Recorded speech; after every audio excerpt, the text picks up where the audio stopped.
Hello, everybody, and welcome back to The Human Perspective. Today, we're going to be speaking with two people who have created a new organization called the Inevitable Foundation. Let me first start out by explaining what I look like today. I am a white disabled woman who's almost 74. I'm wearing red glasses and dangling earrings, a little bit that are triangles, multicolored, and my hair is brown with highlights. And I am wearing a very bright orange t-shirt that says Ocalicon Line. My name is Richie Siegel. I'm a white man with short brown hair and a brown beard, wearing a gray-brown shirt and a blue long-sleeve jacket, sitting in front of a photo of a subway station. I'm Marisa Torelli-Pedevska. I am a white woman with long brown hair, wearing a black long-sleeve shirt with brown overalls, sitting in front of a really bright window. Well, again, nice to have you here. So tell us a little bit about what is the Inevitable Foundation and what are your roles within the organization? My name is Richie. I'm one of the co-founders of Inevitable with Marisa.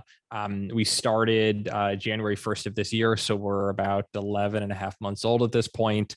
And we started the organization to help close the disability representation gap in film and television. We observed through a bunch of research that, disabled people make up about 20% of the population, but only 2% of characters on screen and only 0.7% of writers off screen. And we felt that writers presented a really unique opportunity to help solve this problem.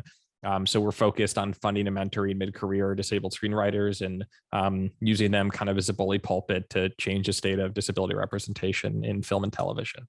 And I'm Marisa, co-founder of Inevitable with Richie. I think, because I'm a writer with a specific focus on screenwriting, it was a very natural fit early on to focus on writing because that was something that I care so much about and I know the power of. And like Richie said, we fund and mentor disabled mid-level screenwriters because it all starts with a story. How did the two of you meet? For the past 8 years, I've been working with an organization up in Rhinebeck, New York, that runs a residential summer camp for teens and adults with developmental disabilities. And it's very much my second home. I've spent a lot of my life there. And Richie's sister is one of my best friends who I met at the camp that I work at and that she goes to. Richie, outside of your sister, do you have personal connections to disability? I don't identify as disabled myself. I would say my sister is definitely the most immediate. She has epilepsy and other developmental disabilities and has relatively high support needs. And Marisa, for you, do you have any personal connections to disability? Definitely. My whole life I've had chronic illnesses and my whole life I've had invisible physical disabilities, but I didn't really know anyone like me and I didn't really have anything to relate to or really understand that could be disability. I just kind of thought oh, that's just me. I just, move differently or have different accommodations that I might need. And so as I got older and especially as we started doing this work, I think my relationship to my own disability completely changed and just finding community and finding people that I could so deeply relate to and really understanding that it can be invisible, it can be dynamic as in, it changes day to day and your accommodations may change day to day, but still very much an experience of disability. So yeah, I have a disability and that's cool. Let's talk a little bit more about what gap the Inevitable Foundation is filling. Why is it important to start with screenwriting rather than casting or other areas of production? We saw basically this 28 times gap between 20% of the population here in the US is or identifies as disabled and 0.7% of writers. Even in the 0.7% of disabled writers who are working or in the Writers Guild today, there's still 150 people in there. And what we started to say was, what if our path was not about getting more people in, but getting the people in higher up and helping them really build thriving careers? Because when we look at who is at the top of the industry, there are very few disabled people in power in Hollywood. And so our work at the end of the day is about changing the power dynamics and putting more of those people in power. there is definitely an importance to solving this work from a casting or an advocacy perspective, but there's this prime opportunity when the story is getting created to actually have this very tangible, efficient, cheap impact. Yeah, I mean, if you want to tell a nuanced story and tell the story of a nuanced character, you can't just like smack on a disability. And, you know, like that has to be written into the character. It doesn't have to be about disability, and that doesn't have to be, you know, all that you're talking about with the character. You know, it doesn't even have to be mentioned, but like it still informs a character's experience. And so if you're leaving it all up to casting, you're not really getting into the genesis of the story and this character's story. And so we found that like it is super important to figure out, where is the story starting, who are writing these characters, you know, what is their relationship to it. And that's why, you know, casting alone isn't going to fill this gap. Why did you decide you wanted to do a fellowship program?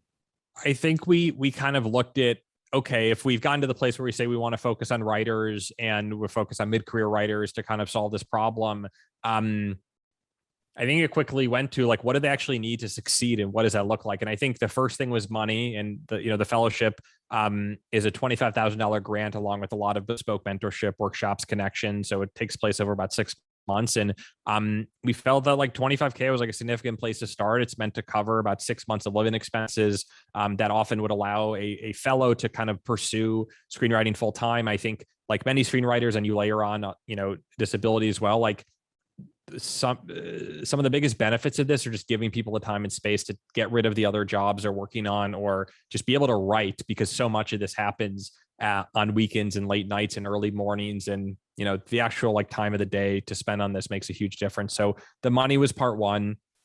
I think the mentorship was also huge. Again, Marisa can attest, I think for her time at USC, that like a lot of schools and a lot of early programs really focus on the writing. It's like probably 90% writing, 10% business, but entertainment is very much a business. And so we try to flip that a little bit and spend like a good majority of the work we're doing on helping our fellows develop the skills and the knowledge and the expertise to really sell themselves and sell their work, because we want to get stuff made and we want people to have jobs and soon become employers and actually be the creators that are hiring other disabled people. And then the third was really connections. And I think when we looked at, we always say that if you put a disabled writer and a non-disabled writer side by side, the chances are pretty high that that non-disabled writer has a network that's vastly superior to the disabled person's network. And that is not anyone's fault, but the rooms where people are meeting, the invites to the events, at least pre-COVID, et cetera, like often these rooms are just not accessible, or these people are not welcome to them. So a huge focus of ours is really helping rapidly expand the connections that our fellows have to people in the industry. I think we just kind of were like, I think we have to give these things out. And I think that's a program, and let's call it a fellowship. And now we have a fellowship. Marisa, does that sound right?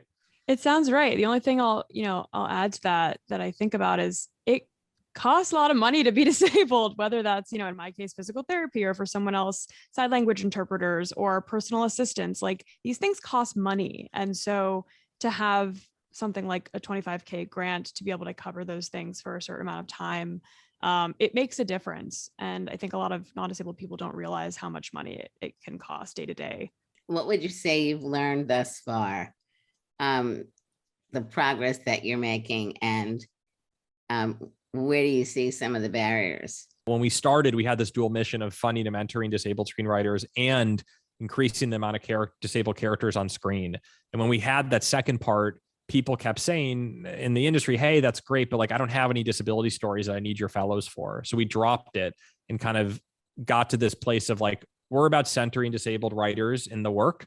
Let them write about whatever they want. Sometimes that will be their identity. Sometimes it won't.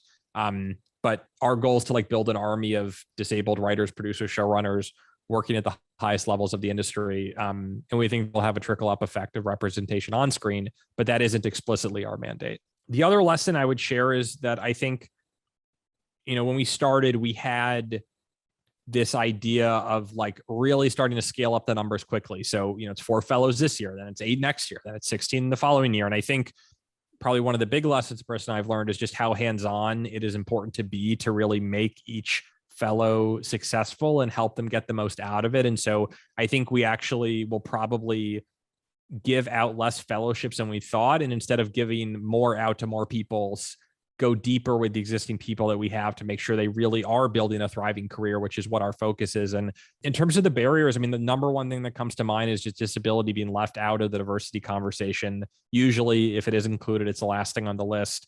And, there was a studio, for example, that released a diversity report in the last month. It was 110 pages long. Disability was on one page and there was no data, right? So it's very emblematic of, if you don't track this, if you don't care about it, if you don't measure it, you don't prioritize it, our work is harder to get done because this industry, which again tends to be very reactive, not proactive, has a long list of things they got to fix. The number one thing we hear when we talk to, studios or streamers or kind of corporate entertainment people is they go, we have so many blind spots when it comes to disability, which so perfectly sums up the state of the conversation, right? Which is using an ableist term to explain how much they need to work on disability. And so like that is where Hollywood is right now, is it's some awareness, but not enough. I know this is a difficult question and maybe too early to ask, but where would you like to be over the next 3 to 5 years? I think as we head into 2022, which we're, really close to, it's continuing to deepen the fellowship program. So we've learned an immense amount about the structure of the program and how we really put it on, that we're going to roll out next year. So we're kind of going to launch like version 2 of the fellowship that we're really excited about. And then we have a few other kind of special projects into next year. I mentioned this concierge service about helping kind of play matchmaker and placing writers in different projects. And we're also working on this communication access fund, which we believe will be the first kind of equity fund to provide free interpreter and other communication access services to deaf and hard of hearing writers. I think if you look 3-5 years out, we have this army of disabled writers that are getting towards the top of the industry. We're starting to build this pipeline of incredible disabled content and development executives who are really shaping and buying a lot of amazing content. And then if you go 10 years in, maybe 15, we hope we don't exist anymore because we've made such a big dent in this problem that, you don't need to anymore. So we have the intention to self-destruct. We'll see how fast that will happen. That's the goal, self-destruction. So we're wrapping up right now. And Marisa, do you have any other final remarks outside of the ones that you just gave? Self-destruction. No, yeah. My own relationship to disability in the community has very much changed in the past year, and it was slowly changing before that, but I think this very much accelerated that process and my relationship to the community and to my own disability.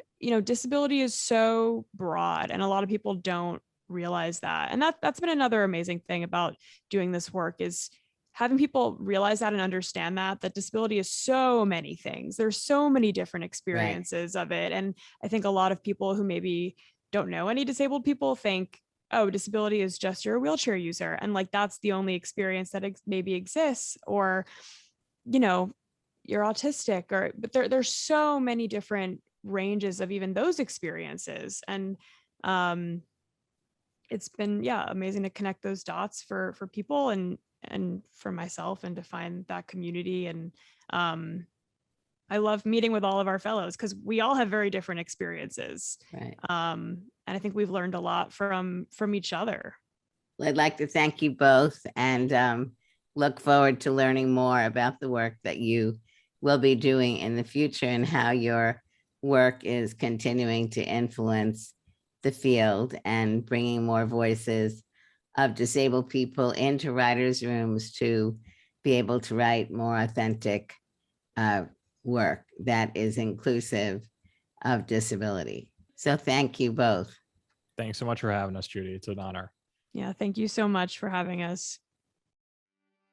History won't forget us or try to minimize our pain.